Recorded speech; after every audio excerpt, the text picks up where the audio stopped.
这个世界上有白就有黑，有阴就有阳，就连蔬菜中也适用。苋菜，重庆人把它叫做汉菜，有红汉菜，也有白汉菜。今天我们说的是白汉菜，相对来说呢小众一些。汉菜的做法一般都是清炒、涮肉。今天我们来分享一个高级的上汤白汉菜，希望大家喜欢。汉菜清洗干净后沥干水分，准备少许的猪肉剁成肉末和备用。梅林午餐肉准备1小块，很多人都喜欢用梅林午餐肉来打火锅，其实用来做菜也非常不错。把梅林午餐肉切成小的颗粒，装小碗中备用。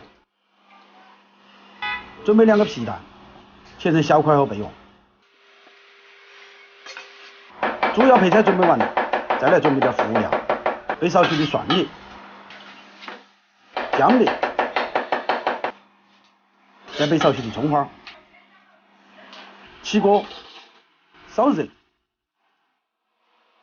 勾入小块猪油，油化了就下锅，倒入姜蒜粒、肉末、午餐肉，快速滑散，煸炒出香味。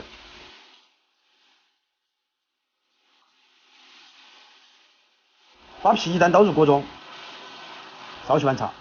这一步主要是把各种辅料的香味融合在一起。看到锅中有些翻沙了，就加入适量的清水，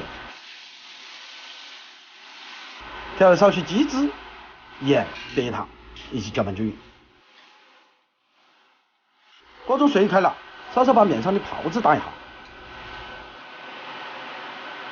把白汉菜倒入锅中，翻拌均匀，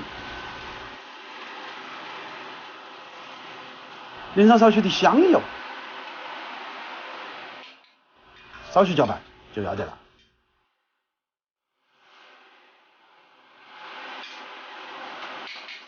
好，起锅。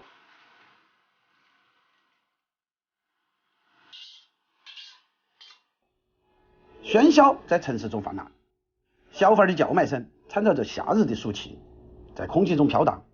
这是我们俗气的人间烟火，红尘俗世，吃吃喝喝挺好。